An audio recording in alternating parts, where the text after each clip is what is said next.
confusion.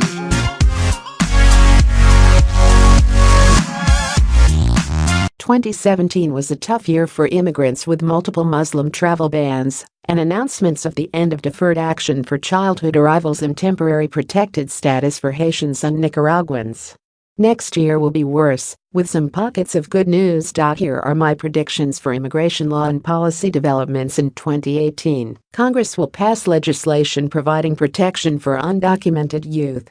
Dreamers are calling for a Clean Dream Act, a standalone law that grants them a path to citizenship.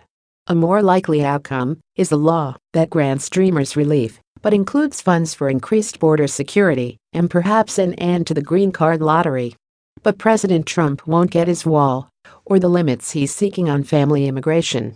The Supreme Court will rule that the Trump travel ban violates our Constitution, at least as it applies to families petitioning for relatives abroad.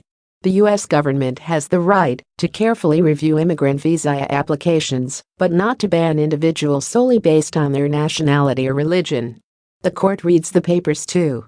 The justices will agree that the ban is a ruse for excluding Muslims. The worst of the bad news is that the Department of Homeland Security will continue to use regulatory changes and restrictive administrative practice to make getting immigration benefits more difficult. Only Congress can change who qualifies for visas and U.S. citizenship, but DHS has many tools to slow, stop, or discourage immigrants from getting benefits they deserve.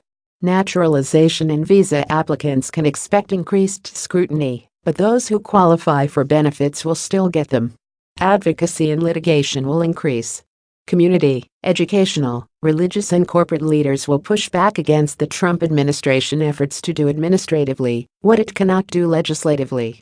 DHS thinks it can do whatever it wants, whenever it wants. That's not so. Federal courts will limit executive actions.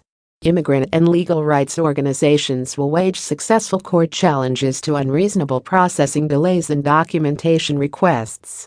In the November elections, Trump and his friends will learn that most U.S. voters believe that immigration and immigrants have made America great.